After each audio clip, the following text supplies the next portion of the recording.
of Empodera Live, and my warmest welcome to Garrick Hileman. Welcome, Garrick. At these times, all of us, the entire world, are witnessing a deep and silent revolution. A revolution which is changing the way we pay, the way we create value, and the way we trust each other. It's a hard revolution to understand and difficult to explain. It's the blockchain revolution. In order to help us to understand it, we have with us one of the main experts in the world in blockchain and cryptocurrency. This expert is Garrick Hileman. Garrick was born in Seattle, but he moved to London to study in the London School of Economics and in Cambridge University. In the beginning, his focus was investment banking, but something happens. Lehman Brothers fall 11 years ago. Garrick realized that something was wrong, and he moves to a new focus of the value of the money, of the trust, on the way the economic works. And in order to share with us this knowledge, Garrick has the word. Tell something more about you, Garrick, please. Thank you for the warm introduction. Let me just start by saying it is a real honor to be at this amazing event with Yolanda, who's trying to take my picture right now. No, but it's a real honor. This is a special event. It inspires me to try even harder, to do a better job in my area, given all the great work that people are doing here. So thank you for having me. Before I say more about myself, I did want to ask una pregunta. My español is muy mal, but My Spanish is very bad, but I want to make a question. How many people here have bitcoins u otras criptodivisas? 10 y...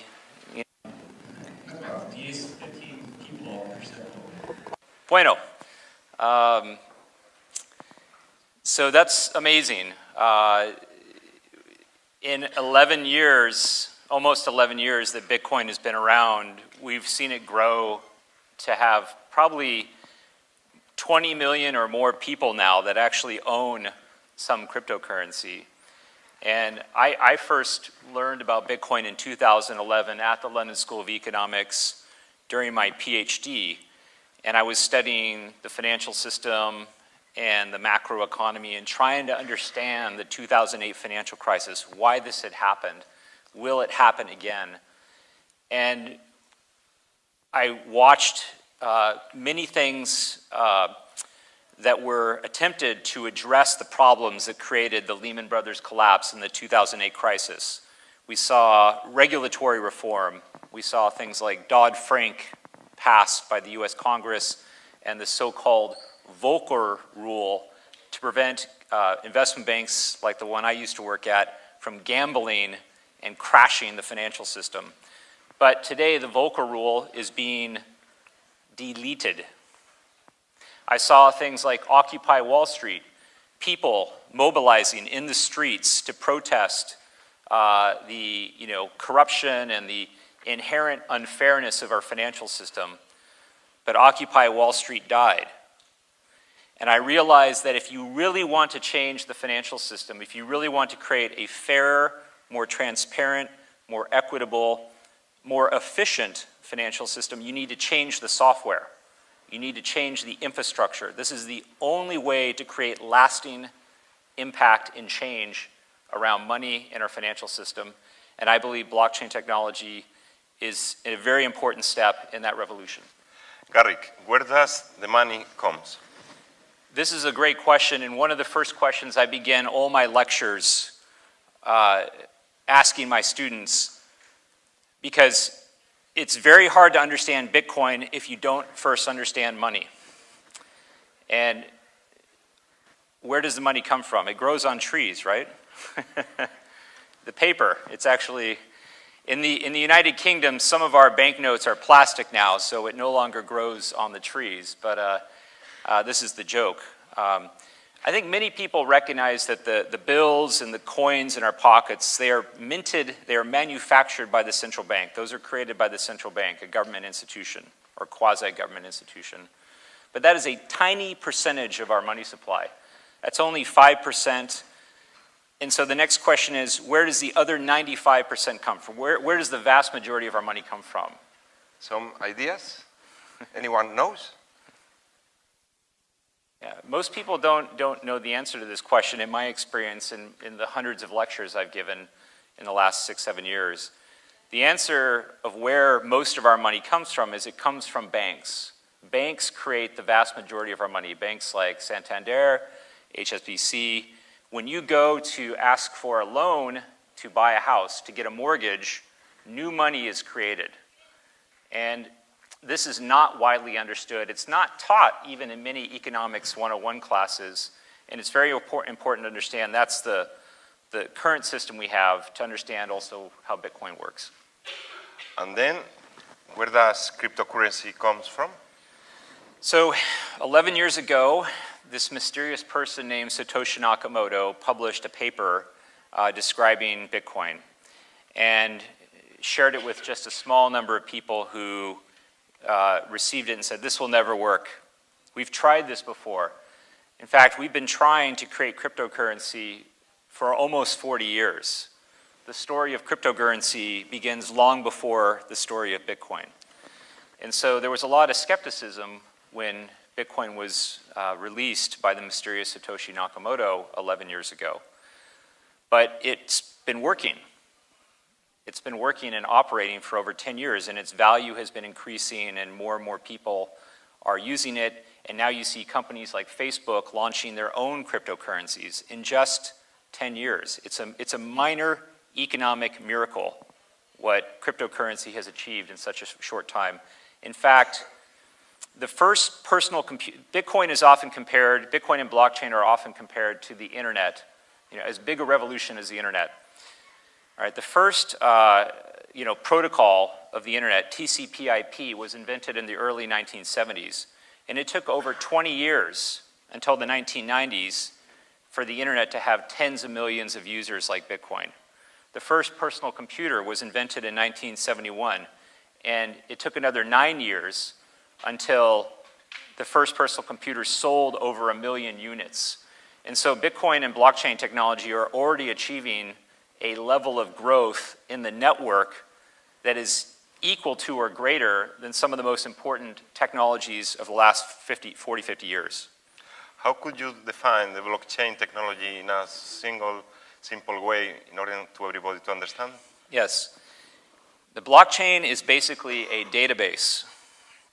It is also sometimes called a ledger, but it's a very special type of database because it allows for people who do not trust each other or it allows people to exchange value and interact without requiring that they know or trust each other. So the two things I was told when I was a kid, and actually I was a little old for this, but don't get into a car with strangers, and don't go meet anyone that you first met on the internet. But now with technology, with Uber, we do exactly this. You get into a car with a stranger who you connected with on the internet. Right? So blockchain, in some ways, does something similar. It allows you to interact economically with someone you don't really know, and you don't need even to trust them. That's one of the magic things about it. In which industries blockchain is changing faster at this time? So financial services is clearly receiving the most focus, and part of the reason is because Bitcoin, the first killer app of blockchain, was a financial instrument. But you also see blockchain being used in government, in healthcare, in elections, people voting on a blockchain. That's one of I think one of the most interesting potential non-financial use cases is to use blockchain to solve voting corruption and illegitimate elections around the world. Okay, first we are talking about banks, and then we'll talk about politics. Are in danger actual banks in the world? They can collapse like Lehman Brothers with blockchain? So the financial system is inherently unstable. We know from the theories developed by the economist Hyman Minsky that there is an instability and an unstableness to the financial system, and it is always just a matter of time before the next financial crisis. We don't always know when. If you ask me when Garrick is the next financial crisis, I have no idea. It could be tomorrow, it could be another 10 years from now, but I can tell you for sure that with our current financial system, we will have another financial crisis. We always do. It's a part of the design. Will blockchain prevent financial crises? Not necessarily. It depends on how we design our new financial system. But what I do think blockchain can do is maybe help prevent some of the bad behavior, some of the cheating, some of the crazy stories you hear. John Corzine, the former CEO of Goldman Sachs, he ran a financial services firm called MF Global, and unbeknownst to his customers, he took their money and he went and speculated on European sovereign debt. All right, his customers did not know that he was doing this, and it was a bad trade. He blew up MF Global. The reason he could do that was because there was a lack of visibility, a lack of transparency into how he was moving his customers' money. And blockchain would help prevent that kind of obfuscation, the invisibility, the opaqueness in today's banks, in our financial system today. The company where you work, blockchain.com, offer people to be their own bank. What does it mean? This is a really powerful idea, and it starts with Bitcoin and what Bitcoin enables. Cash, Bitcoin is in some ways similar to cash. Whoever holds it controls it. And with cryptocurrencies, you have what's called a private key. It's like a password. This is the thing you need to protect if you want to prevent someone from taking your Bitcoin. And we help our millions of users manage that private key. But when you control the private key, you are your own bank. No one can come like they did in Cyprus in 2013 and tax the deposits in the bank 10% in a surprise taxation. Even though there was deposit insurance in Cyprus, Cypriots woke up one morning and saw their bank balance 10% lower than it was. And the reason that is possible is because they are using a bank, and banks can take away your funds. But there's much more powerful, I think, examples of what being your own bank can do than simply protecting your wealth. I think it's an empowering,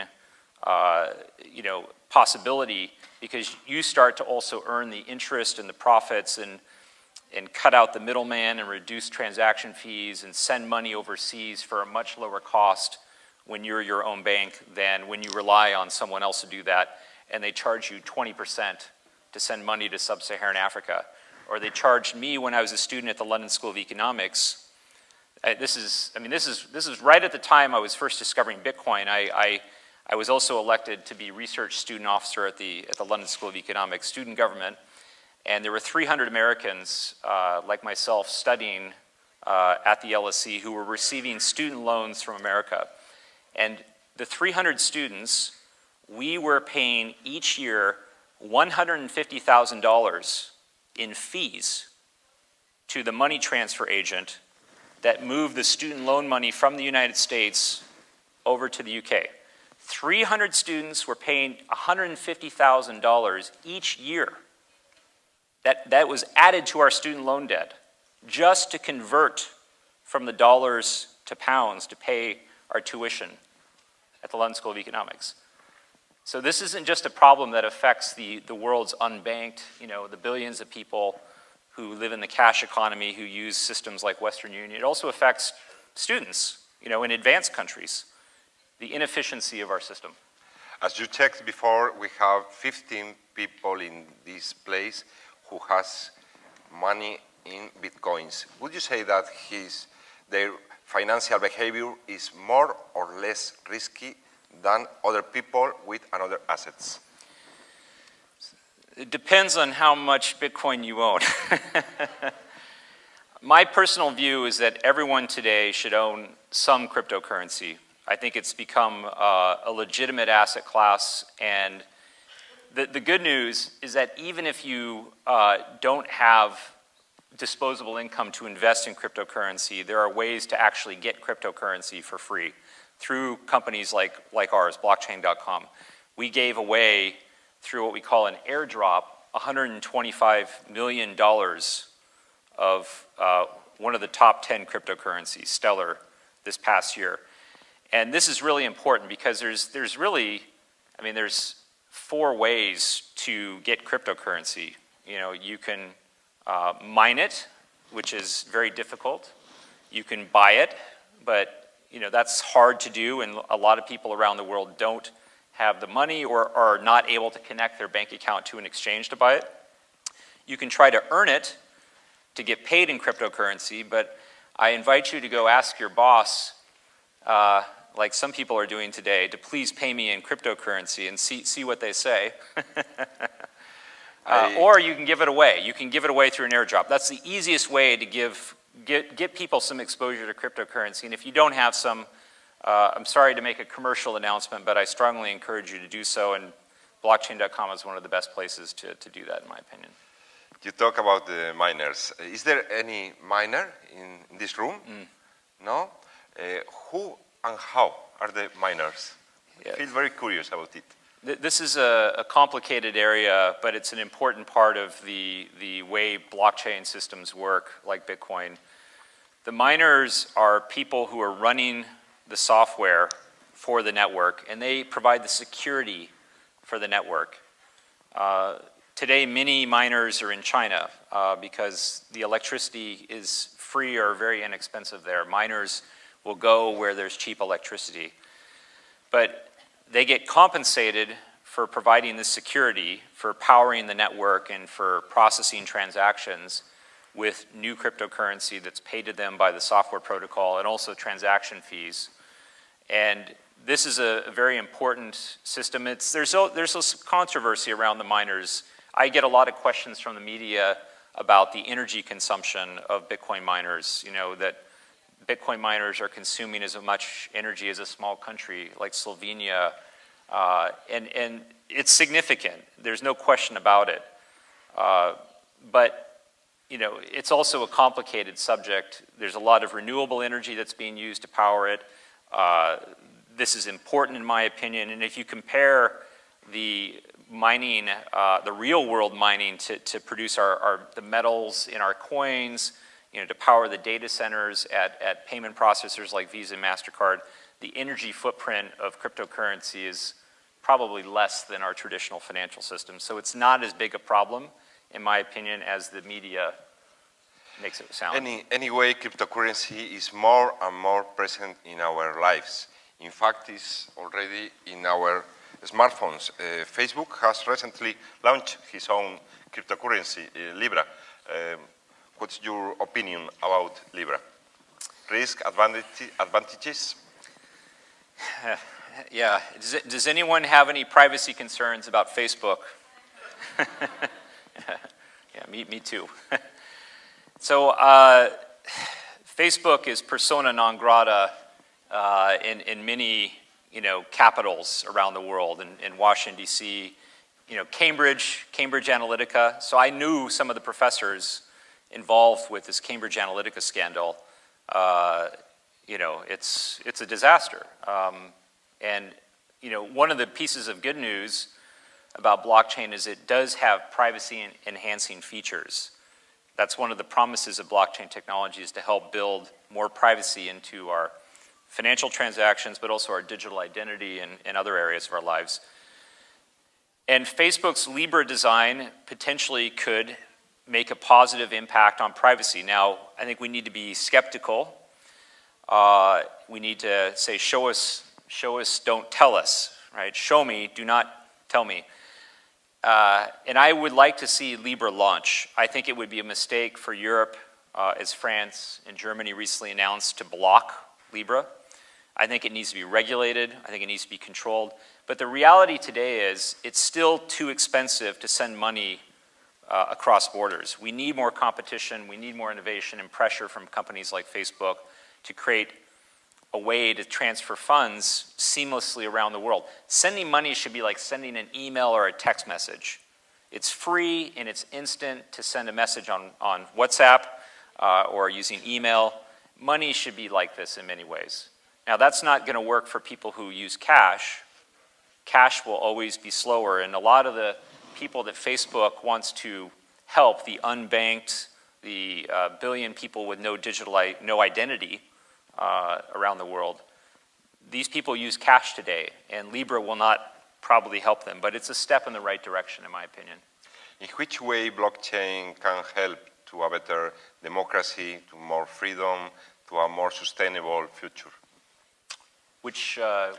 Yes, about the governments, about the voting, how it will change the society in the next 10 years. Yes. In your opinion? So I think, a new financial system where we have more transparency, more fairness, that's the main near-term solution. But let me talk about voting briefly, because I think this is a totally different use of the technology that's potentially even, as powerful, if not more transformative. So today, when you cast a vote, maybe in Spain it's different, but in the United States or in Britain, when I vote, there is no way for me to check if my vote was counted. No way to check. It's a complete act of faith when you vote, right? And, maybe someone counts your vote and you're lucky. Maybe someone changes your vote. You have no idea. So imagine a different world where when you vote using a unique pseudonymous alphanumeric ID, so some string of letters and numbers that represents you that only you know, you use that to vote, and you can check on the internet, there's my alphanumeric ID, there's my vote, and I can see it's in the column for the candidate or the issue I voted for, and I can audit the result. I could even check to see how many alphanumeric IDs are there. Is it greater or less than what I would expect the population to vote? And you could see the results. You could audit to see that your vote had been counted. I mean, that could be a complete game changer for many countries where there's, major election fraud, huge illegitimacy. And when there's an illegitimate election, it has many, many knock-on effects. It's not just that the wrong candidate is elected. The cost for that government to borrow money increases because, the market knows that the government is illegitimate, and there's always a concern that any debt that is lent to a developing country that has an illegitimate government will be deemed odious and erased after a legitimate government is installed. So the cost of borrowing goes up. That makes it harder to develop public sector goods.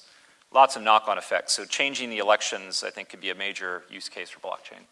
Okay, at this point, I have no doubts that blockchain is a valuable tool to the empowerment of people, which is one of the focus of the but perhaps someone has any doubts. So, the time for you to make the question. The first question.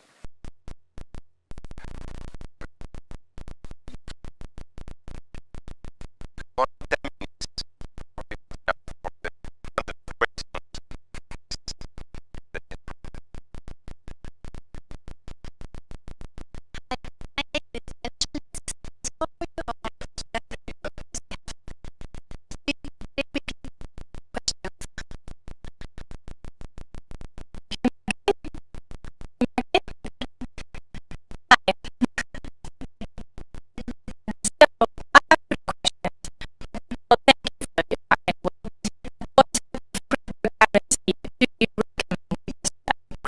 currency is like any currencies, and there are many of them, and I think even Nicolás Maduro has his own cryptocurrency of choice. So which one would you recommend? Bitcoin, Ethereum? Because which one would you trust most? And second, the crypto wallets. Third question is the speculation about the financial bubble, the tulips of the 17th century. I don't know if it's really going to be an issue or if it's just, a lie. Thank you. You say. Thank you. Okay. No, I appreciate the questions. So first, let's start with the tulip bubble. The price of tulips going up in Holland 400 years ago and crashing. So this is what's happened to Bitcoin's price in the last 10 years. Up, down. Up again, down. Up even higher, down. Up even higher, down. It goes up and down and up and down. Tulips went up and went down and it never went back up. So it's a very different type of price action. And, it's true that cryptocurrency is extremely volatile. And this is why, it's important that you understand the risks of owning cryptocurrency. And, people sometimes say Bitcoin is a store of value. I personally am not comfortable with that term because last year Bitcoin lost 85% of its value. And so something that can lose 85% of its value in a single year, to me, is hard to defend as a store of value. But what it is it's scarce. There's a finite number of Bitcoins, 21 million that will ever exist. And it's also the oldest cryptocurrency. And so I'm not going to necessarily give an endorsement of a particular cryptocurrency. But what I will say is the Lindy effect is a phenomenon where the longer something has been around, the greater the chance that it will be around in the future. So, for example, I know Jack Dorsey came to this conference very early in its history. I met Jack Dorsey in London a few months ago. He is focusing exclusively on Bitcoin at Square, his company, in part because Bitcoin has been around the longest and has the greatest chance to be around the longest. And when you have a company like Square or a company like blockchain with a large engineering group and you have to build a product and invest a lot of resources, you need a high degree of confidence that what you're building will not be obsolete next year or in 3 or 4 years, right? So, Bitcoin is, I think, the strongest and most dominant cryptocurrency for good reason. Now, your other question about wallets and people losing their funds. This happens regularly in the cryptocurrency space, and this is part of the maturity process for a new technology, of blockchain technology. There are risks with owning crypto assets. There are risks when you are your own bank.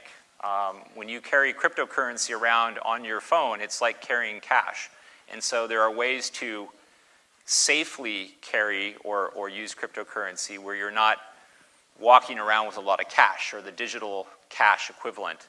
I think you should also be careful about which companies and wallets you use. Again, blockchain, we've been around since 2011, 8 years. So we've been protecting people's funds for a long, long time. There are other companies who have also been around a long time that are doing a good job, but you do need to be careful.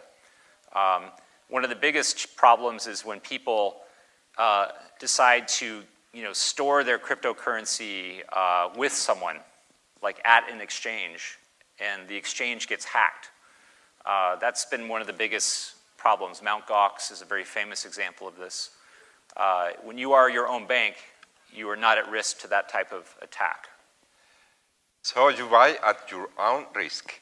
Yes. Please, shorter questions and shorter answers. Next question. What do you think about machine learning and AI oriented to automatic transactions? Sorry, I didn't quite capture. Do you want to do español or? Lo digo en inglés. ¿Qué piensas acerca de What do you think about machine learning and the use of artificial intelligence and machine learning to the automation of some tasks, financial tasks? I love automation. I think automation is one of the most powerful,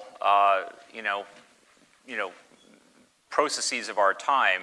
Smart contracts, which many people think are the killer application of blockchain technology. We didn't even get a chance to even talk about smart contracts, but they, imagine, I'll give an example of flight insurance. Okay, so today in just the UK, each year, there's about 600,000 people whose flight is delayed or canceled, and they never receive their insurance money. 600,000 people are owed money because their flight's delayed or canceled and they never receive it. Now, why? I don't know. Maybe they forgot to file a claim. Maybe the bureaucratic process is too time-consuming, but people are owed this money and they're never paid it.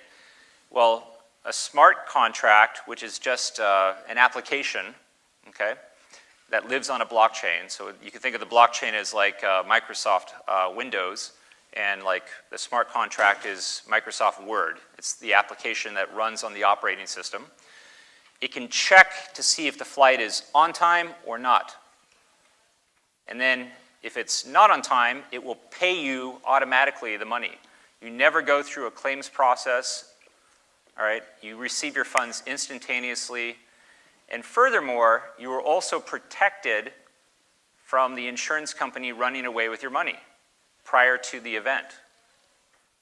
All right, because the money is sitting in the smart contract. It's not at the insurance company. It's in escrow at the smart contract, and it either comes to you if the flight is delayed or canceled, or it goes to the insurance company if it's on time. All right, so that's called trust minimization. We are minimizing the trust that we historically have placed in institutions like insurance companies and banks that has created huge problems for us. You know, MF Global and John Corzine being a very good example of that. Next one. Okay. No, I can say it in English. You don't need the translation. Distributed ledger technologies obviously have lots of applications, and I'm sure smart contracts will have a great future sometime. I'm more worried about the killer application that started it, bitcoins and cryptocurrencies, because I even have some, but it doesn't really count. The matter is that it's a currency because it's artificially scarce, as is your banknote. The number of banknotes that are printed are decided by a central state. In this case, it's decided by an algorithm, but it's artificially scarce. But your banknote has a fairly stable value that you can trade with, and you buy milk or whatever. Whereas if you have a Bitcoin, you wouldn't dare to, well, you might, but it would be crazy to buy a pint of milk with it, because you're really more in a speculative market. It's more like stocks or shares. What's the question? I don't know. Please say that I'm wrong. Yes, no, it's a great point. You know, people today are not using Bitcoin to buy coffee or milk for various reasons. You know, the fact is most people are investing in Bitcoin because they think the price will go up. But there's other reasons, and the volatility is another reason. And that's one of the reasons Facebook announced what's called a stable coin. So their type of cryptocurrency is very different from Bitcoin.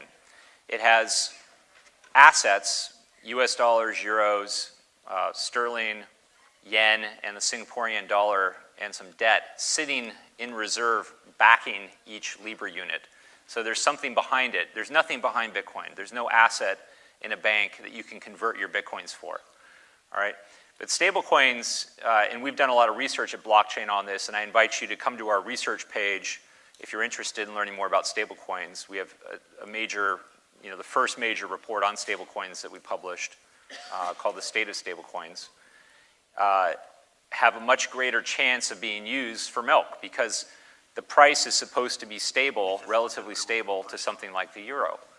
And that's part of the reason Facebook is launching a stablecoin, and part of the reason stablecoins are one of the fastest growing categories in cryptocurrency.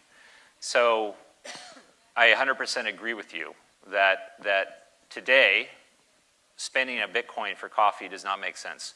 In the future, as this price discovery process, plays out, maybe Bitcoin becomes more stable and achieves some kind of equilibrium price, and then we start to use it more as a currency. But that's, maybe many years, if not decades into the future.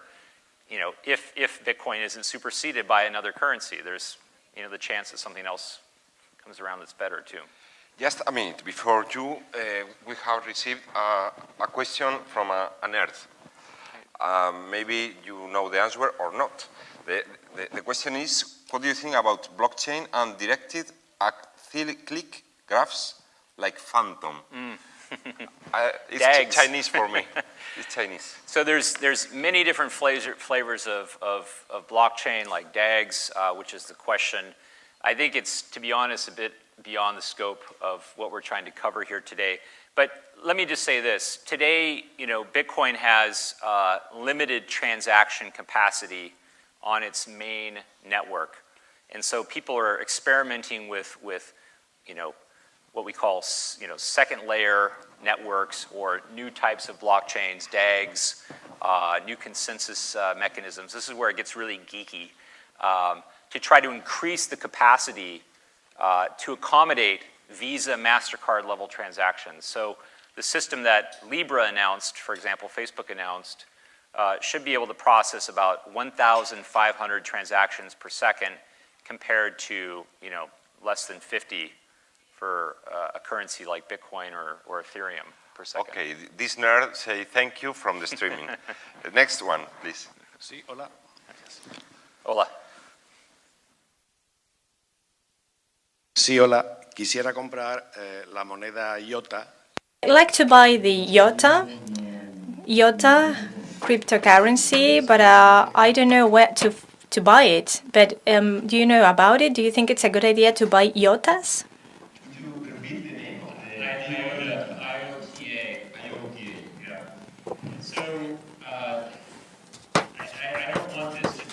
An investment advice session. Not endorsement. Yeah, but I will say that there are some security researchers at MIT who did some very detailed work on IOTA's cryptography that was not very flattering about some of the judgment and choices that the IOTA team made in designing their system. So I would very strongly encourage you to familiarize yourself with some of that MIT research before making an IOTA purchase. At your own risk. Next question. Next question. Sí, hola, buenos días y gracias por todo esto. Yo tengo... Good morning, thank you. I have several questions. The first one being,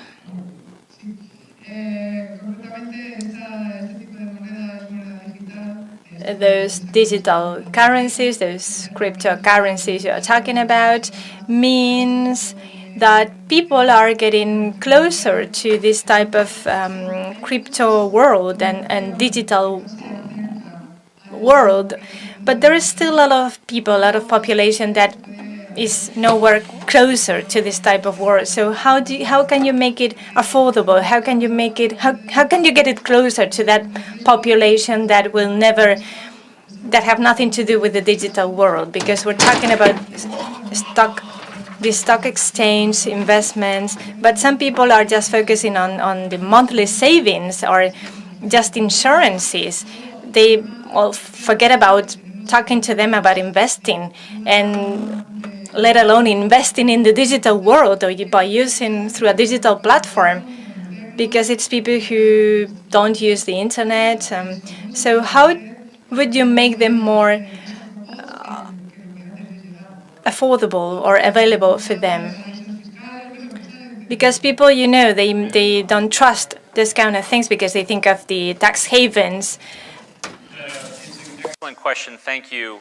And I 100% agree. I share your passion about bridging the digital divide, financial inclusion, increasing financial literacy. There are 1 billion people who have no government identification today in the world. You need a government ID to get a bank account, okay? but you do not need a government ID to use cryptocurrency. You need a computing device like a smartphone, and you need the internet. And if you have those two things, you can come to blockchain.com and through one of our airdrops get free cryptocurrency.